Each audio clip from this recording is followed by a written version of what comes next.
श्री गणेशाय नमः, श्री सरस्वती नमः, श्री कृष्णाय नमः। देखिए, आज मैं आपको श्रीमद् भागवत महापुराण के 9वें स्कंद का दूसरा अध्याय श्रवण कराता हूँ। आप प्रेम से मन लगाकर श्रवण कीजिए। मनोद्वेषुत वैराग्य से रहे असुत वन जाय, करुषाधिक पंच सुतन की कथा। द्वितीय अध्याय। श्री सुखदेव जी राजा परीक्षित से बोले कि हे नपोत्तम, जब सुद्युम्न की इस प्रकार से अव्यवस्था हुई तब वेवस्वत मनु ने पुत्र की कामना करके शतवर्ष तक यमुना में तप किया था। इसके पीछे संतान के अर्थ भगवान वासुदेव का यज्ञ किया। उस यज्ञ के करने से उन्होंने अपने योग्य 10 पुत्र पाए। इन 10 पुत्रों में इक्ष्वाकु सबसे बड़े थे। हे राजन, मनु के वृषध्र नामक जो पुत्र हुआ था उसको मनु जी ने गोपालक बताया, इसलिए वह पुत्र वीरासन व्रत धारण करके रात्रि के समय सावधान होकर गायों की रक्षा करता था। एक दिन रात्रि के समय जल वर्ष रहा था कि उसी समय एक व्याघ्र आकर गोठ में घुस गया। उसके घुसते ही गोठ में जितनी गायें सो रही थी सब डकरा कर इधर उधर दौड़ने लगी। गोठ में घुसा हुआ व्याघ्र अतिशय बलवान था। वह एक गाय को जब पकड़कर भागने लगा तब वह गाय अति आर्त होकर पुकारी। उस गाय का डकारना सुनकर वृषध्र उस शार्दुल के पीछे दौड़े। एक तो रात ऐसी अंधियारी थी कि अपना देह भी नहीं दिखाई देता था। दूसरे घनघोर घटा से और भी अंधकार हो रहा था कि जिससे कुछ नहीं दिखाई देता था। इसलिए वृषध्र ने खंग ग्रहण करके समीप व्याघ्र समझ अज्ञानता से एक गाय का सिर काट डाला। उस खड्ग के चलाने से व्याघ्र का भी कान कट गया। वह अत्यंत भीत हो मार्ग में रुधिर गिराता हुआ भाग गया। वृषध्र ने मन में समझा कि व्याघ्र मर गया, परंतु जब प्रभात हुआ तो देखा कि कपिला मारी गई, तब बहुत ही दुखित हुआ। हे राजन, यद्यपि राजकुमार वृषध्र ने यह अपराध अनजाने में किया था तो भी कुल पुरोहित ने गाय के शोक से व्याकुल हो उसको शाप दिया कि हे रे पापिष्ठ, तू क्षत्रियों का बंधु भी नहीं हो सकेगा, वरन इसी जन्म में शूद्र होगा। जब इस प्रकार से आचार्य ने शाप दिया तब वृषध्र ने हाथ जोड़कर उसको अंगीकार किया। फिर ब्रह्मचर्य धारण कर मुनियों के प्यारे व्रत को ग्रहण किया। इसके पीछे सर्वात्मा निर्मल परम पुरुष भगवान वासुदेव में भक्ति करके एकांत को प्राप्त हो सर्व प्राणियों का सुरदु और सबको समान अर्थात बराबर देखने वाला हुआ। उसने संग छोड़ दिया, उसकी आत्मा शांत हो गई, इंद्रियां उसके वश में हो गई। संग्रह को त्याग अपने आप से जो कुछ मिल जाता था उसी से अपनी जीविका करता था। अब यहाँ एक शंका होती है कि गो का वध करने वाला राजा वृषध्र जो था उसको वशिष्ठ जी ने यह शाप दिया कि गाय का मारने वाला तो इस दुष्ट कर्म के करने से शूद्र योनि को प्राप्त होगा। यही शाप उसको क्यों दिया? क्योंकि गाय का वध करके शूद्र नहीं किंतु चांडाल होना चाहिए। ये इसका उत्तर है। सतयुग में त्रिदंडी नाम मुनि किसी समय बाज पक्षी का रूप धरकर संसार में भ्रमण करता था। त्रिदंडी नाम के जो मुनि थे वो बाज का रूप धारण करके संसार में भ्रमण करते थे। एक दिन अपनी इच्छा से यमपुरी का कौतुक देखने के लिए गए। यमपुरी मुनि का चरित्र जानकर कौतूहल करने के लिए गो का रूप धरकर पक्षी रूप जो मुनि थे उनको अपने संगों से मारने के लिए दौड़ी।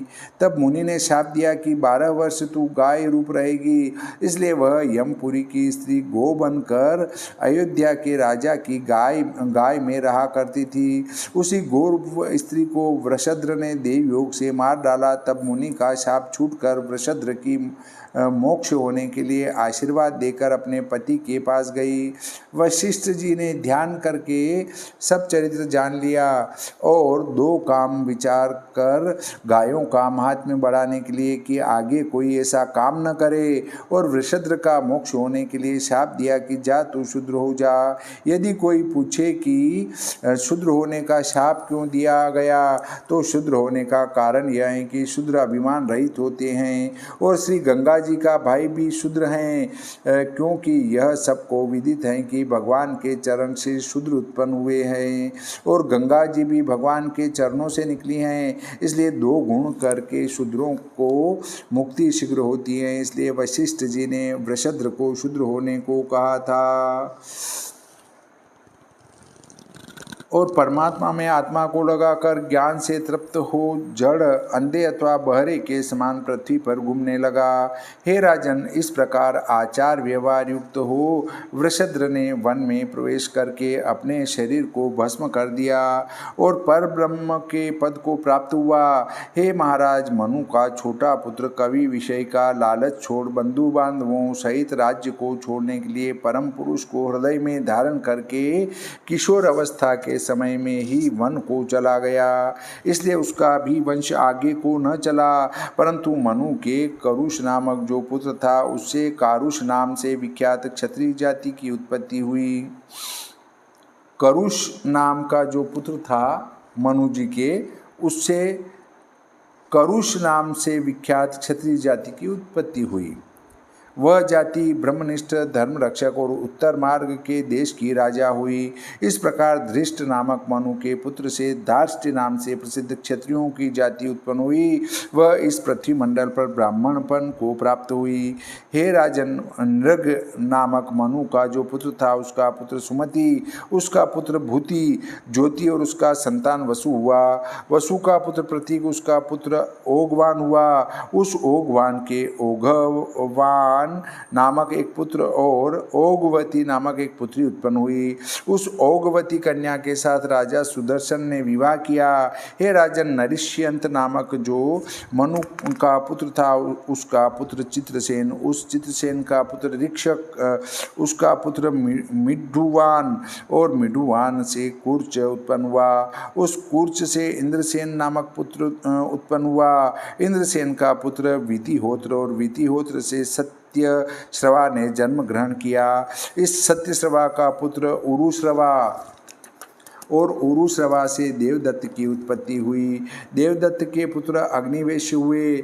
यह स्वयं भगवान अग्नि स्वरूप से उत्पन्न हुए थे।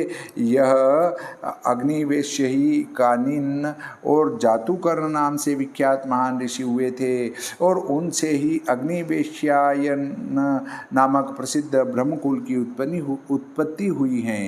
हे नृप, नरिष्यंत के वंश का वर्णन हो गया। अब दिष्ट वंश का वर्णन करता हूँ, उसे आप मन लगाकर एकाग्रचित हो सुनिए। दिष्ट का पुत्र नाभाग, पीछे जिस नाभाग की कथा कहेंगे वह यह नाभाग नहीं है, यह अन्य जो कर्म द्वारा वेश्यपन को प्राप्त हुआ था। इसका पुत्र भलंदन और भलंदन से वत्स प्रीति की उत्पत्ति हुई। वत्स प्रीति का पुत्र प्रांशु, उसका पुत्र प्रमति, प्रमति का पुत्र खनित्र और उससे चाक्षुष ने जन्म ग्रहण किया। चाक्षुष का पुत्र विविंशति, उसका पुत्र रंभ, रंभ का पुत्र खनि नेत्र जो कि परम धार्मिक हुआ। इस खनि नेत्र के पुत्र करंदम राजा हुआ। करंदम के पुत्र अविक्षित, अविक्षित के पुत्र मरुत जो कि चक्रवर्ती हुए। जिसने अंगिरा के पुत्र महायोगी संवर्त ने यज्ञ कराया था। इस मरुत के यज्ञ का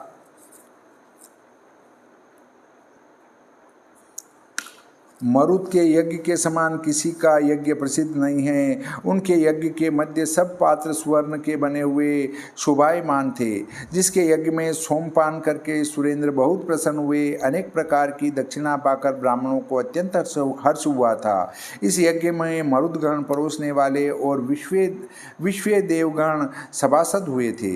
इन मरुत के पुत्र दम, उनके पुत्र राजवर्धन, उनके सुत सुद्रति, धुधृति का पुत्र नर, उनका पुत्र केवल, उससे धुंधमान हुए। धुंधमान के पुत्र वेगवान, उनके पुत्र बुद्ध, उनके पुत्र तृणबिंदु राजा हुए। यह राजा अति उत्तमोत्तम गुण विभूषित था। श्रेष्ठ अप्सरा अलम्बुषा देवी उनके गुणों पर मोहित हो उसके संग हुई। इस अलम्बुषा अप्सरा के तृणबिंदु से कई एक पुत्र और इलविला नाम एक कन्या उत्पन्न हुई। हे राजन योगीश्वर, विश्रवाजी ऋषि ने अपने पिता के परम विद्या को प्राप्त होकर इस इलविला के गर्भ में कुबेर को उत्पन्न किया। अब तृणबिंदु के पुत्रों का वृतांत सुनो। विशाल, शून्य बंधु, धूमकेतु, ये 3 तृणबिंदु के पुत्र हुए। उनमें विशाल ही वंशकारी राजा हुआ और उसने वैशाली नामक एक पुरी भी बनाई। इस विशाल का पुत्र हेमचंद, हेमचंद्र का पुत्र धूम्राक्ष और धूम्राक्ष का पुत्र संयम हुआ। संयम के देवल और कृशाश्व, ये 2 पुत्र उत्पन्न हुए। उनमें कृशाश्व का पुत्र सोमदत्त हुआ कि जिसने अनेक अश्वमेध यज्ञ करके यज्ञपति परम पुरुष की पूजा कर योगेश्वर लोगों के समान उत्तम गति प्राप्त की। सोमदत्त का पुत्र सुमति, सुमति का पुत्र जन्मेजय हुआ। श्री शुकदेव जी बोले कि हे महाराज परीक्षित, विशाल वंश में यह राजागण उत्पन्न हुए। ये सब राजा तृणबिंदु का यश धारण करने वाले थे। श्रीमद्भागवते महापुराणे नवमे स्कंदे भाषाटिकायां द्वितीयो अध्यायः। श्री सरस्वती मैया की जय, श्री कृष्णचंद्र भगवान की जय, श्री रामचंद्र भगवान की जय, गणपति जी महाराज की जय, श्री बजरंगबली की जय।